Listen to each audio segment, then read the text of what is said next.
Today, we welcome back into the studio Jen Cail, who owns Medrano and Cail Bookkeeping in Naples.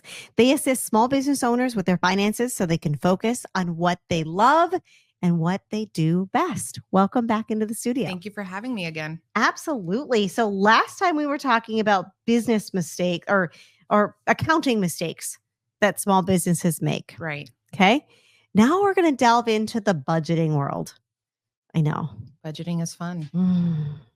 Trying to get that all to work and right? Yeah, it takes a lot to budget. So first of all, before we start talking about mistakes that people make with it, and maybe this is going to be one of the mistakes, but is this something that should be done once, twice, every quarter? Oh, no, I should do monthly. Monthly budgeting. Unless you've perfected it where you can do like a cash flow budget, it's once a month.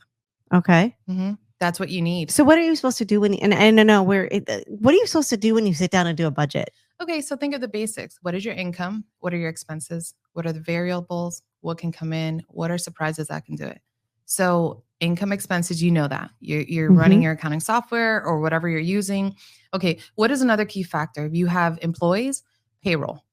So payroll is huge. What is the minimum and maximum you would be paying in payroll in 2 weeks? And you know that by seasonal. Correct. You know the payroll. Exactly. And then insurances once a year come up. So do you want to save on it monthly? How do you want to save for that?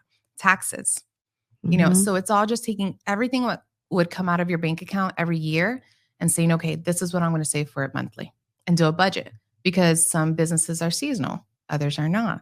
So if you have a lot of income coming in during the season and not the summer, what are you anticipating that summer to look like? That makes complete sense. It does. And I honestly didn't think about, you should be doing this monthly. You should just be at least reviewing it and then updating it, because there's always going to be money left over. So what I tell my clients when we budget, that money left over, what would you like to do with it? Would you like to save it? Would you like to spend it? You didn't account for it. And most of them are like, well, as an in case, I'm like, but your budget's already taken in case. So now you have all this money. So you put it in savings. What a nice problem. It is a nice problem. Or you put it into what investment are you going to make with the business? Can you hire someone else? What does that look like? Can you buy more inventory? Can you buy more equipment? Can you pay off a loan? Is it smart to budget to like your worst month? I do. Kind of thing? Yes. Because then it's like anything else is awesome. So you don't want to do your best month, because what is your best month? You don't know. You can have one best month in 2022 that was not there in 2020. So you don't know. Every year is different. So I always say, go with your worst month or the middle. And then you can tell what trends that are happening. You look at industries, you look at other industry that are specific to yours. So you have a resale store. What do the other industries do? You know, what does their budget look like? And all these budgets are online for free also. So you can kind of look. They are? Yeah, you can look online. You can go Google and say, what is a good budget for this? And it starts. Uber had a business plan and they started with a budget. Wow. So, and that gave them $100 million. Isn't that so? wild? You can just look at it online, but just start with something simple with what you know. And if you don't know, project. Okay. Yeah. So what are some common budgeting mistakes? Overestimating your income, assuming that you're going to sell 5 times more on the income side than what you really do, or taking into account something that someone owes you, your accounts receivable, that you're going to get paid that month. So you're expecting money. So you're making a budget on fake money. That's what I tell people. I'm like, you're making monopoly money. Exactly. Wishful money. You hope they pay on time. But you can't count on your receivables. So what is it that you can count on? So that's a huge mistake, counting on money that's not there. And, you know, I think we're in Southwest Florida. And in Southwest Florida, for those of you who are not listening or are not familiar with our area, we're very, very seasonal. Very. Okay. However, since COVID, our area has not been seasonal. We've had crazy amounts of growth all the time. Correct. And anybody that started their business during COVID, or maybe a newer business that started right before, or perhaps a business that kind of just forgot, the last 3 years here have been unicorn years. That's what I call them. They have. Yes. That's why people are trying to sell their businesses on the last 3 years, because it shows a projected income growth of a maximum. But that's why they're looking at the last 5 years, because the 3 years are. It wasn't real. It wasn't real. But now this last summer, we hit a reset button here in Southwest Florida. And it's still going. Yes. And people realized, oh My Yep, gosh. This is what it really looks like. This is what it really is. Mhm. Yes. Now what? Exactly. And that's where your budget comes in. I have a huge one that was affected was realtors. Realtors were doing great and good for them. They're doing amazing. They're going with, but not now. And now there's a little bit of a stall. So what I do with my realtors is we work on a budget before the pandemic and we work on a budget during the pandemic. So we say, okay, what did those numbers look like? What are they going to look like? And then we work on what money they're going to have and then not get too much into debt. So it's working on those non-unicorn years. Yes, I agree. Even though there's a lot more people in Naples now. So right. Well, last year I think everybody was traveling. Now they're here. Yeah. Traffic. But hopefully they don't travel over the summer. I think they're going to stay unless we get probably 1 month because it's really hot. Right. It's just interesting that last year everybody traveled Europe. Like everybody, you were on Facebook and everybody's like, I'm in Italy, I'm here, but that's our reality here. Right. So what other budgeting mistakes that are pretty common? Lack of detail and being specific in terms of your budget. So a lot of people will group items together. Let's just say dues and subscriptions with office supplies. But if 1 month you're spending $50 on office supplies and another month you're spending $200, how is that going to help you with your dues and subscriptions? Dues and subscriptions is every month. So it's not being specific enough. I tell people, get specific, get granular. It's going to be a pain. I know it. Who wants to sit down and do a budget? But once you have it, you can fill in the numbers. And if it's something zero, something zero. But that's a huge one. It's just saying, oh, my payroll is the same as my contractors. Well, no. Again, you don't pay taxes on your contractors. Oh, my employees, they pay themselves. Yeah, they're just fine. So those are huge mistakes that affect a budget as well. Okay. And why? Why do we budget that way? Just from lack of knowledge? Lack of knowledge and just that's what you think you're supposed to budget. No one teaches you this. I was just talking I was talking to a professor at Lorenzo Walker and I said, do you teach budget? He said, yes, we have to. But you go to a high school, they don't teach you budget.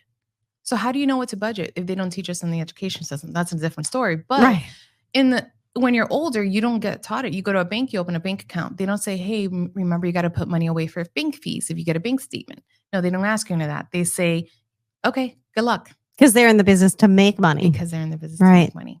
But if you don't know what to budget for, then how are you going to budget? There should be. I feel like something was passed in the state of Florida about doing financial literacy in high schools, but I don't remember what it was. I don't know either. I know that it's been up in the air. There's so much that hasn't been passed. So who knows? Yeah. It's just one of those.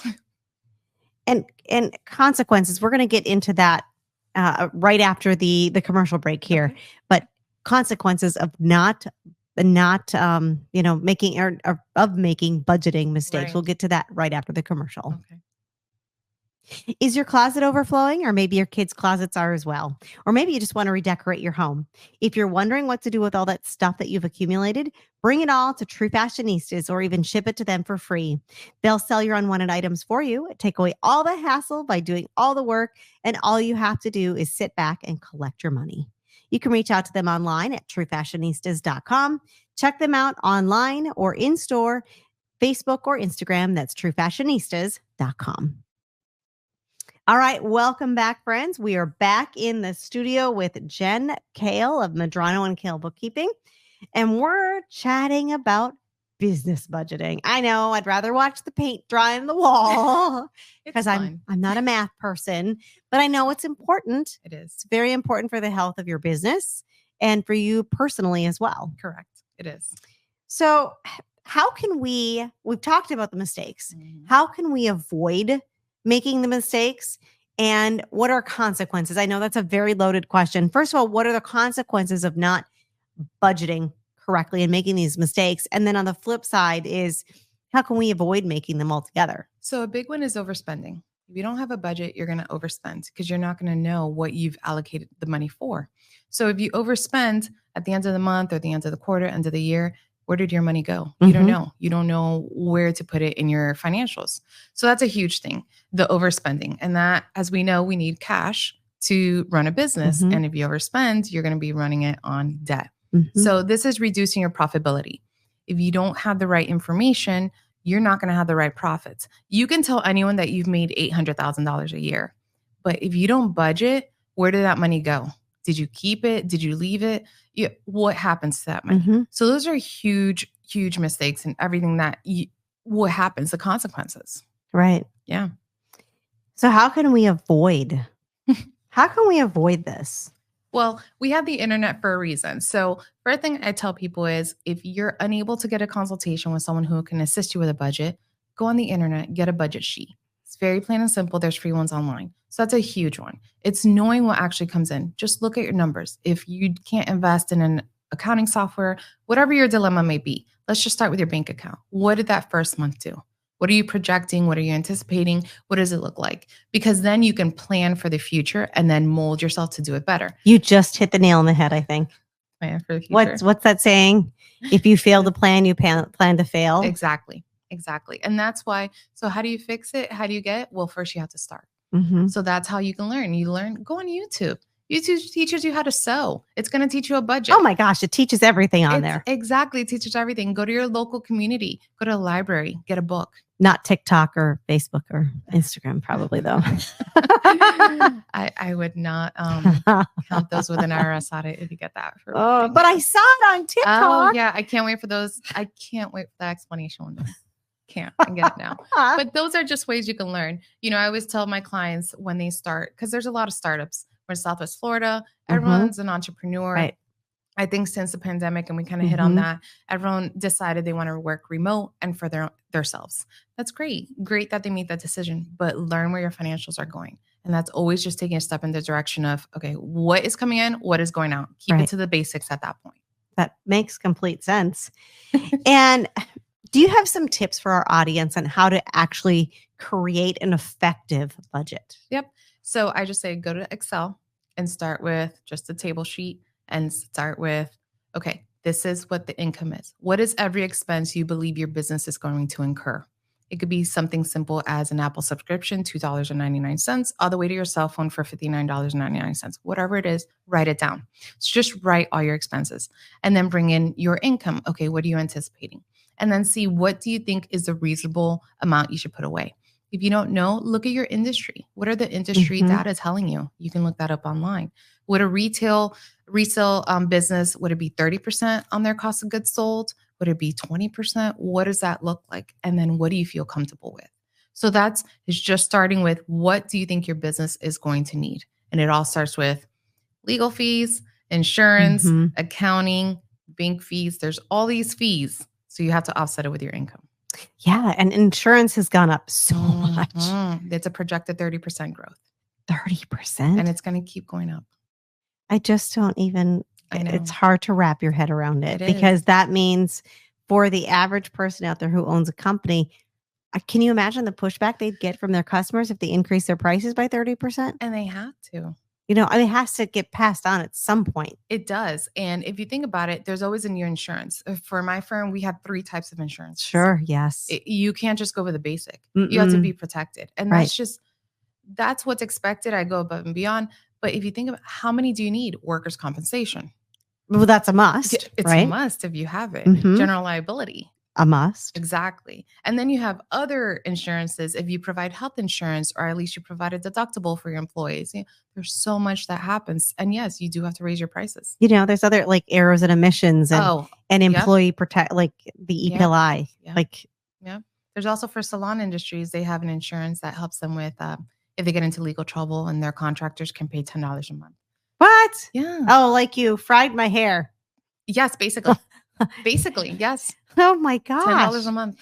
But it's a job hazard. It is. Right? Because it's like general liability insurance if you own a physical location. And everyone has to be insured. What if something happens with my staff and I'm not insured? Can you imagine? Exactly. And it could be something simple. You stub your toe and it ends up cutting and rust. I don't know. The things that happen. You lost your toe. Yeah. You can't make this stuff up. But it's happened somewhere. That's why these insurances are in place. And especially if you own your own business now with the flood insurance that's needed. Right. Everything's going up. So at that point, budget for the increase. Every year I tell my clients, budget with a 30% increase. If it doesn't happen, hey, 30%. Better for you. I mean, that is just astounding. Exactly. And that's a little bit more on the conservative side, but I say I'd rather be conservative and have a bonus at the end of the year for myself than not and have to be in debt. Right. Because somewhere or another, someone's going to get their money. That's true. They're not going to stop. Exactly. You got to pay this for your insurance. You're right. You're right. Yeah. Any other tips? Call me. That's a tip is awesome. Call myself or call another professional and get them to help you. We do budgets all the time. And how do they get a hold of you? They can definitely check me out online. I do have Instagram, but I don't give any accounting advice. You're not the Instagram lady. I will not do that. There are certain peoples I will not take that claim. But Instagram, Facebook, Medrano and Cail, and then my cell phone, 239-677-5888. I will answer your budgeting questions. It might take a minute because we're budgeting, but definitely sit down and get something going. Fabulous. Thank you so much. Thank you. And thank you, friends, for joining me today and every week here on The Confident Entrepreneur, brought to you by True Fashionistas. If you want to learn more about how I can help you grow your business with the help of online courses or coaching, please head to jenniferannjohnson.com and pick up a copy of my new book, Grace and Grit, Becoming a Confident Entrepreneur. Have a fabulous day.